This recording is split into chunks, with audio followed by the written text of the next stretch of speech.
A while ago, my kids and I took a trip up the Citadel, a local peak standing over 13,000 feet or over 4,000 meters that has either a Class 3 or 4 scramble up to the summit. Let's revisit some decision-making on the climb through the lens of empowerment, examining how that improves a team's performance.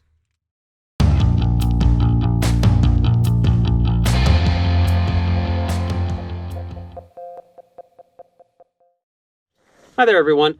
I'm Jason.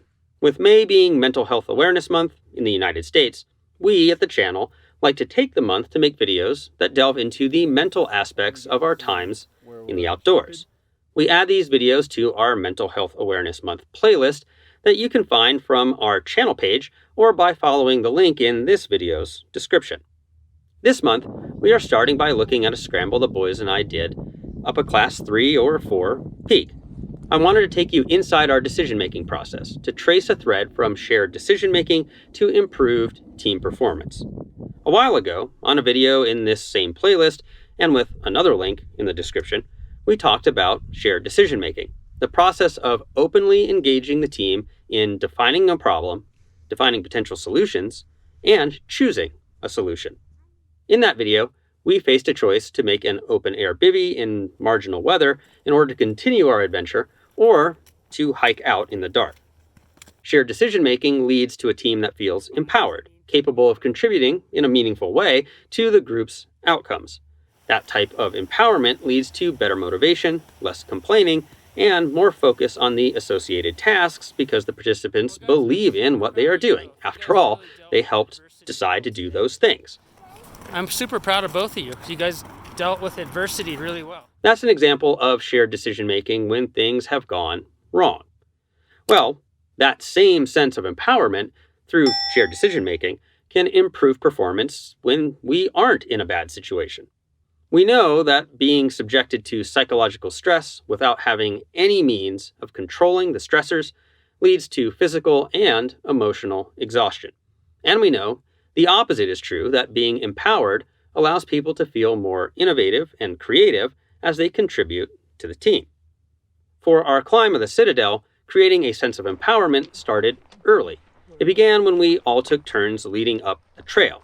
Sure, that's not a big thing for most adults, but for kids, being asked to lead the way conveys trust, and feeling trusted makes one feel competent. As we snaked our way up the trail, another opportunity for empowerment presented itself. After a while, the trail that we were expecting to shift towards the basin just kept rising to the ridge. This presented a choice and a chance for shared decision-making. Do we retrace our steps and head back down until we find the trail junction we must have missed and head towards the basin?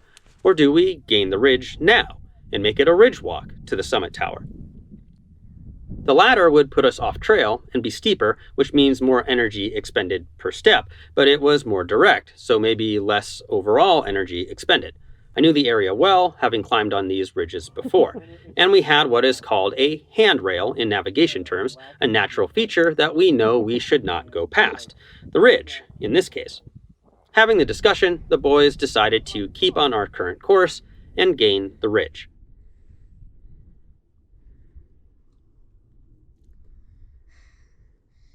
And what parents will recognize as meaningful, I got no complaints about the steep approach or tired legs. Why? Because they made the choice. They were invested in making it work. Let's fast forward to near the summit block. The crux of our route was a steep and loose gully that leads to that summit. Here, we opted for helmets, having me lead up while the boys stayed out of the fall line, and then simply dropping a hand line. Given the moderate slopes, we weren't really worried about a fall taking us all the way off the mountain, but we were worried about the loose terrain making progress hard, and we were worried about a moving rope potentially knocking blocks loose, so a fixed line seemed like the right solution. No, not a unique solution, but we were able to look past the most common solutions of just freeing the scramble or belaying from the top. And finally, let's look at the descent back down that loose ground. Here we opted for a belayed downclimb. We didn't want to be exposed to an unprotected downclimb in case any hold broke free, and we didn't want a sketchy anchor and sloppy foot placements that could kick down rocks. That can come from a rappel, especially a rappel from relatively new climbers. So in this case, the moving rope was deemed to be the lesser of the evils. All of these discussions, not due to mistakes, just due to the typical risk assessments, led to a team that moved confidently over terrain and creatively solved problems. The boys performed well, had fun, and weren't stressed out by the objective hazards. That's empowerment through shared decision making at work. Got a story of a series of good group decisions? Tell us your story in the comments.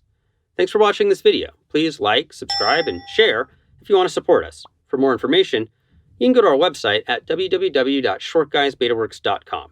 You can watch that video about shared decision making when things went wrong, or maybe check out our entire Mental Health Awareness Month series.